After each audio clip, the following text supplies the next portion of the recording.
Guys, ഞാൻ ഇപ്പം ഉണ്ടാക്കിയ ഞാൻ ജേർണലിങ് ചെയ്യുമല്ലോ. ഞാൻ ജേർണലിങ് ചെയ്യും. അപ്പോൾ അതിൻ്റെ വീഡിയോ ഞാൻ ഉടനെ തന്നെ ഇട്ടോളാം. പിന്നെ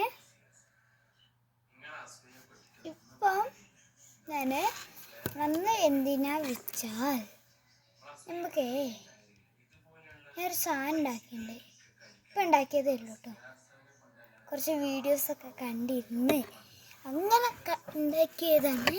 അത് ആ ജേർണലിങ്ങിന് വേണ്ടിയിട്ടുള്ള കുറച്ച് സാധനങ്ങൾ ഞാൻ തന്നെ ഉണ്ടാക്കിയതാട്ടോ നമ്മളിന്ന് ചെയ്യുന്നത്.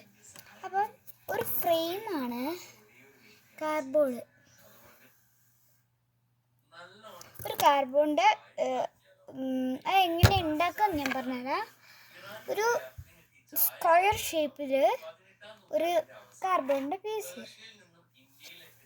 ആ കാർഡ്ബോർഡിൻ്റെ പീസിൽ ഇവിടെയൊക്കെ ഇതിപ്പം ഒരു ബാക്കിൽ കുറച്ച് ഇതാണ് കാണിച്ചു തരാം.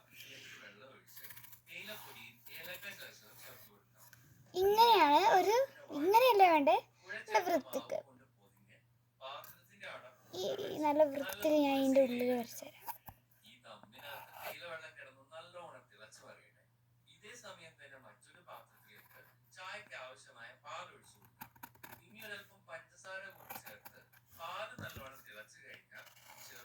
ഓക്കെ, ഇതിൻ്റെ ഉള്ളിൽ നിങ്ങൾക്ക് കാണാം. ഇനി ഇവിടെയൊക്കെ ഇതിൻ്റെ ഉള്ളിലോട്ട് ഇതാണ്, അവിടെയൊക്കെ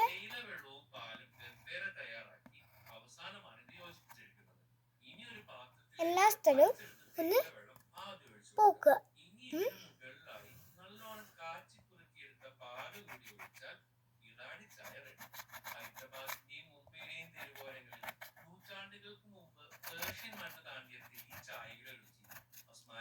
അപ്പോഴാണ് ഇങ്ങനത്തെ ഒരു ഷേപ്പ് കിട്ടുക. ഈ ലൈൻ കൂട്ടരുത്, ഇങ്ങനത്തെ ഒരു ഷേപ്പ് കിട്ടുമ്പോൾ അപ്പോഴാണ് ഇങ്ങനത്തെ ഒരു ഷേപ്പ് കിട്ടുക. ഇതിൻ്റെ അപ്പം ഇവിടെ ഒക്കെ ഇങ്ങനെ വരച്ചിക്കുക. എന്നിട്ട് കുറച്ച് ഇങ്ങനെ ആക്കിയിട്ട് ഒരു ലവൊക്കെ വരച്ചാൽ നമുക്ക് ഇഷ്ടമുള്ള ഷേപ്പ് വരയ്ക്കാം. അപ്പോൾ ഒരു അടിപൊളി ഫ്രെയിമാണ്. ഇനി ഇതിൻ്റെ ഉള്ളിൽ വേണമെങ്കിൽ നമുക്ക് ലവിൻ്റെ കണ്ണും, 2 ലവിൻ്റെ കണ്ണും ഒരു വായും വെച്ച് കൊടുക്കാം. അപ്പം ഞാനൊന്ന് വരച്ചു കാണിച്ചു.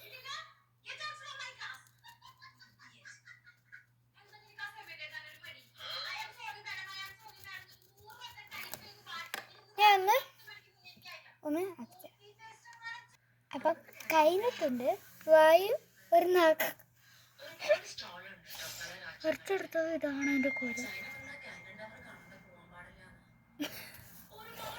ഈ കണ്ണ് നല്ല ഇഷ്ടമായി. കണ്ണിലെന്ത് ഒരു ഫുഡ് കണ്ടിട്ട് നല്ല കണ്ണിലൊക്കെ നല്ല ഇഷ്ടമായിട്ടുള്ള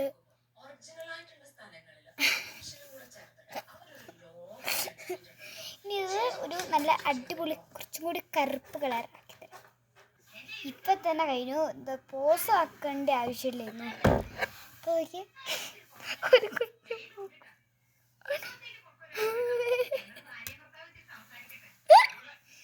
ഇതിന് ആരെങ്കിലും ഫ്രെയിം എന്ന് പറയുമോ?